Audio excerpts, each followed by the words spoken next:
জয় গুরু ইষ্টপ্রাণ দাদা ও মায়েরা, আজ ইষ্ট প্রসঙ্গে পরম দয়াল শ্রী শ্রী ঠাকুরের এক আশ্চর্য লীলার কাহিনী আমরা জেনে নেব। কি ঘটেছিল সেদিন জেনে নেব বিস্তারিত। 1326 সনের বৈশাখ মাসের প্রথম ভাগে একদা সন্ধ্যার পর ভয়ানক ঝড় বহিতেছিল। রজনী সূচিবেদ্য অন্ধকার আচ্ছন্ন। শ্রী শ্রী ঠাকুর পদ্মার চরের উপর পথ চারণা করিয়া বেড়াইতেছিলেন। তিনি সেই ঝড় ও অন্ধকারে পদ্মার চরে ভ্রমণ করিতেছেন জানিতে পারিয়া একটি মাতা চিৎকার করিয়া বলিলেন, বাবা, বড্ড বাতাস, বড় অন্ধকার, আশ্রমে আসুন।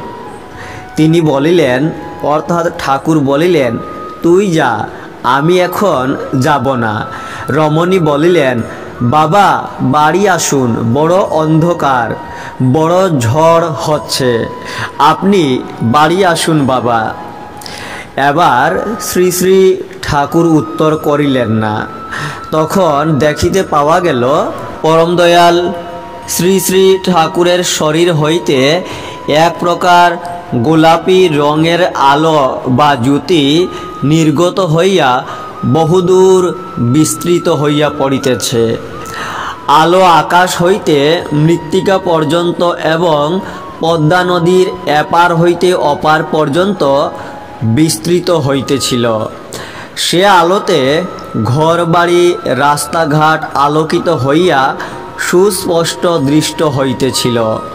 সেই রমণী পরম প্রেমময় শ্রী শ্রী ঠাকুরের শরীর হইতে ঐরূপ আলো নির্গত হইতে দেখিয়া চিৎকার করিয়া সকলকে ডাকিতে লাগিলেন।